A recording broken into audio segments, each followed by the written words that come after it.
여러분 안녕하십니까? 일본의 경제 보복 조치에 지역도 비상이 걸렸습니다. 오늘 부산시장 주재로 긴급 대책회의가 열렸는데요. 사태가 장기화되면 이 부산 지역 주력 산업도 타격을 맞을 것으로 전망됩니다. 관광 분야는 벌써부터 피해 조짐이 나타나고 있습니다. 이만은 기자가 보도합니다. 일본의 경제 보복 조치의 여파가 확산될 우려를 낳자 대응책 마련을 위한 긴급회의가 부산시장 주재로 열렸습니다. 일단 부산은 일본의 수출 규제 품목에 관련된 업체가 없어 당장은 피해가 없는 상황. 그러나 규제 품목이 확대되면 동남권 주력 산업에도 부정적 영향이 커질 거란 전망입니다. 관광 쪽은 벌써부터 체감할 정도로 상황이 나빠지고 있습니다. 에어부산은 7월 첫째 주에만 일본행 항공기 단체 여행객 200여 명이 예약을 취소했고 JR 비틀의 일본행 100길 예약도 지난해 같은 기간의 85% 수준에 머물렀습니다. 일본 노선 총 6개 노선에서 최근 한 200여 명 정도의 단체 예약 캔슬이 발생을 했습니다. 큰 예약 취소는 아니지만 아직까지는 향후에 이제 예약 상황이 어떻게 될지를 좀 예의주시하고 있습니다. 일본 여행에 대한 취소 문의도 이어지고 있습니다. 지난 4일부터 인센티브 단체 여행 등 일부 일본 여행 상품의 예약 해지가 잇따르고 있고 신규 예약도 부진한 상황입니다. 후쿠오카 쪽에 2박 3일로 가시는 거였고 비행기로 가시는 거였는데 아베 발언 나오자마자 회장님이 전화가 오셨어요. 우리 총무가 어떻게 해결하기로 했노? 의논 중입니다. 그거 안 갈 거다. 부산시는 경제 분야의 피해를 최소화하기 위해 관련 기술 국산화를 추진하고 일본 기업 독과점 품목은 해외 생산업체를 지역 산단에 유치하는 계획을 검토하고 있습니다.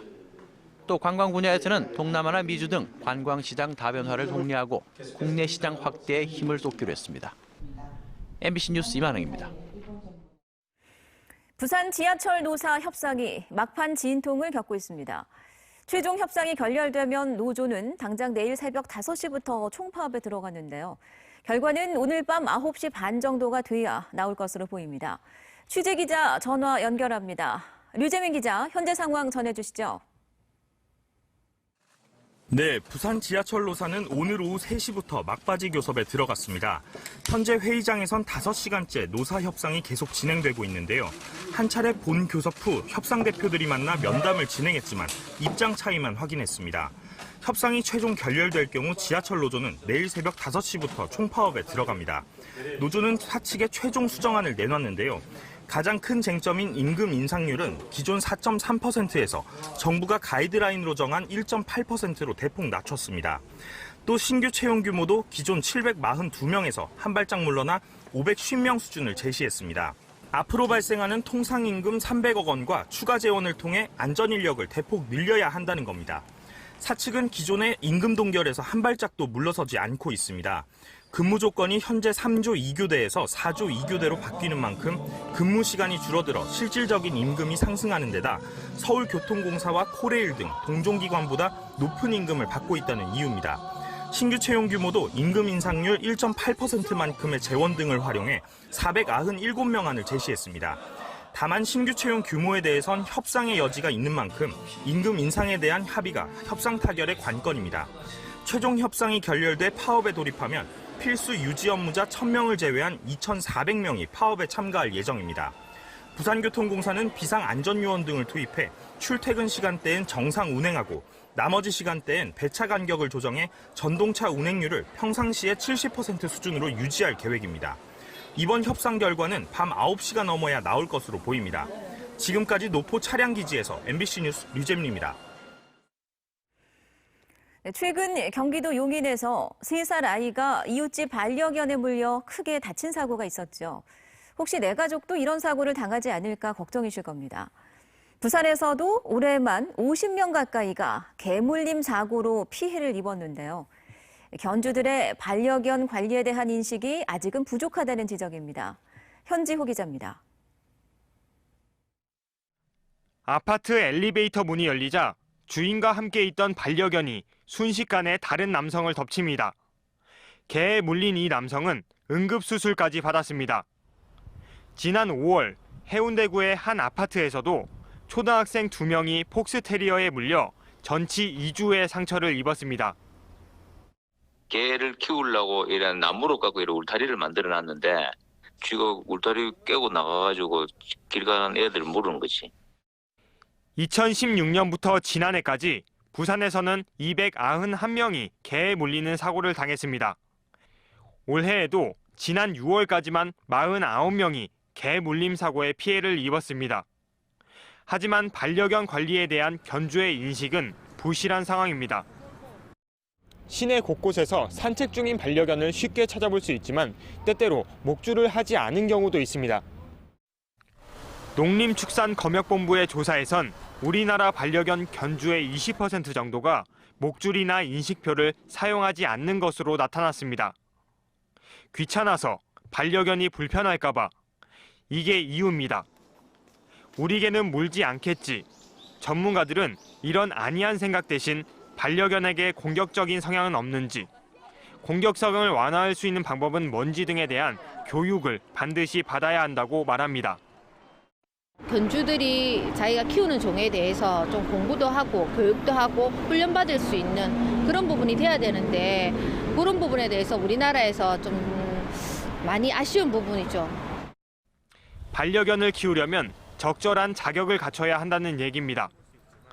MBC 뉴스 현주호입니다. 예천군의회의 캐나다 연수 폭행 사건 등으로 지방의회 의원들의 해외 연수에 대한 비난이 쏟아지자 연수 계획 심사를 강화하는 내용의 조례가 부산에서도 만들어졌습니다. 하지만 시민단체에서는 여전히 이 외유성 연수를 막을 장치가 부족하다며 조례의 실효성을 의심하고 있습니다. 조재형 기자입니다. 부산시 의회와 구군의회에 의원 해외 연수 항공 운임 정보 공개를 청구했습니다. 그런데 견적서인 인보이스는 있지만 실제 영수증이라 할 수 있는 전자항공권 자료가 없는 곳이 대부분. 지난 3년간 다녀온 56건의 일정 중 전자항공권 자료를 제출한 건 13%인 단 7건에 불과했습니다. 여행업계에선 공무 국외 여행 시 항공권 가격 부풀리기가 오래된 관행이라고 말합니다. 다 못 뽑았어. 그러다 보니까 전국에 있는 데서 전부 다 관행적으로 나머지 금액, 전체 금액을 뽑아내기 위해서 이제 대부분이 어떻게 했냐면은 항공료 가지고 항공료를 부풀리기를 다 했죠. 예천군의회 캐나다 연수 폭행 사건 뒤 행안부는 표준안을 마련해 전국 각 의회에 지난달 말까지 공무 국외 여행 관련 조례나 규칙을 개정하라고 지시했습니다. 하지만 부산에선 금정구와 기장군의회가 아직 개정을 하지 않고 있습니다. 표준안이 내려왔기 때문에 거기에 이제 거의 뭐 그렇게 갈 건데 그게 이제 결정이 아직 의원님들 사이 덜 돼서. 개정된 조례는 국외 출장 심사위원회 의원 중 민간 위원을 3분의 2 이상으로 하고 위원장을 이중해서 맡도록 하고 있습니다. 또 출장 계획서를 출국 30일 전까지 위원회에 제출해야 합니다. 하지만 서울시 의회가 연수 계획을 1년 전에 제출해 철저한 사전 심사를 받도록 한 것과는 비교됩니다. 규칙으로 20일이었는데 저희들이 한 30일 정도면 충분히 저희들 같은 경우는 그 수정을 가능하다. 시민단체는 조례 내용이 여전히 시민 정서와 부합하지 않는다며 더 혁신적인 개선을 요구하고 있습니다. 전문가 풀제라든가 분야별로 전문가들에게 자문을 받아서 코스를 짠다거나 아니면 심의 일정을 좀 당겨서 그리고 여행 코스에 대해서 사전적으로 시민들에게 공개를 한다거나. 여야가 뒤바뀐 8대 의회 2년 차인 올해 관행처럼 이어져 온 의원들의 해외 연수가 실질적인 변화와 개선의 모습을 보여줄지 시민들은 지켜보고 있습니다. MBC 뉴스 조지영입니다. 네, 이번 보도와 관련해서 부산경실련이 오늘 시의회에서 토론회를 열고 제도 개선 방안에 대한 열띤 토론을 벌였습니다. 이번 토론회에서는 지난 3년간 지방의원들의 해외 연수 방문지와 여행 상품권 중복률을 분석한 내용을 공개하고 제도 개선책으로 항공 운임 등 여행 경비에 대한 실비 정산 제도 등 여러 가지 개선 방안이 논의됐습니다. 네, 해마다 많은 골퍼들에게 인기를 끌었던 부산 MBC 전국 아마추어 골프 선수권 대회가 3년 만에 다시 열렸습니다.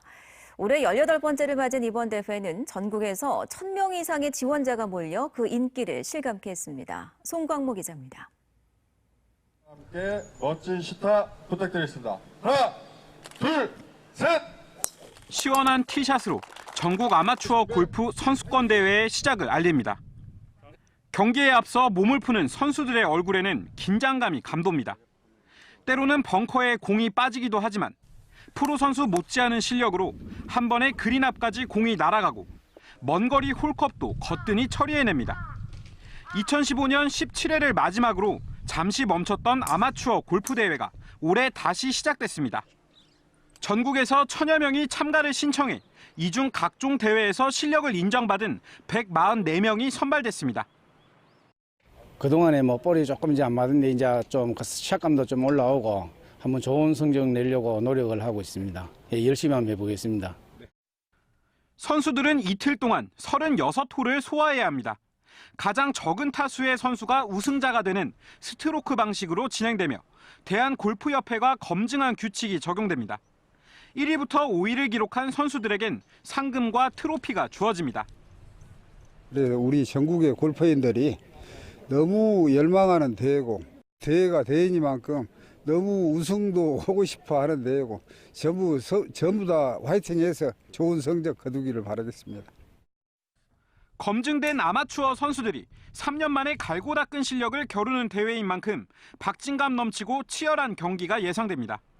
이번 대회는 오늘 28일 낮 1시부터 부산 MBC 채널을 통해 녹화 중계됩니다. MBC 뉴스 송광모입니다. 14회 부산국제 어린이 청소년 영화제가 오늘 저녁 6시 영화의 전당에서 개막했습니다. 올해 영화제는 영화의 전당과 시청자 미디어 센터, 북구 문화 빙상센터 등 8개 상영관에서 세계 61개국 176편의 영화가 상영됩니다. 개막식이 열리는 영화의 전당 하늘 연극장에서는 식전 행사로 개막작인 파이트걸의 요한 티머스 감독 등 초청 인사 160여 명이 블루 카펫을 밟았습니다. 가수 강다니엘이 101 해체 이후 첫 공식 일정으로 부산시 홍보대사 위촉장을 받았습니다. 강다니엘은 오늘 사직야구장 롯데자이언츠 홈 경기에서 시구자로 나서 오거돈 시장으로부터 부산시 홍보대사 위촉장을 받았습니다. 부산시는 지난 4월 시민 추천 이벤트를 통해 강다니엘을 홍보대사로 선정했다고 밝혔습니다. 부산경찰청 사이버수사대는 해외 서버를 이용해 판돈 3천억 원이 넘는 불법 도박 사이트를 운영한 혐의 등으로 38살 A씨 등 운영자 4명을 구속하고 도박 행위자 등 109명을 불구속 입건했습니다. A씨 등은 2015년 10월부터 3년 동안 태국 방콕에 사무실을 두고 회원수 4,000명 규모 3천억 원 이상의 판돈이 오가는 불법 스포츠 도박 사이트 3개를 운영한 혐의를 받고 있습니다.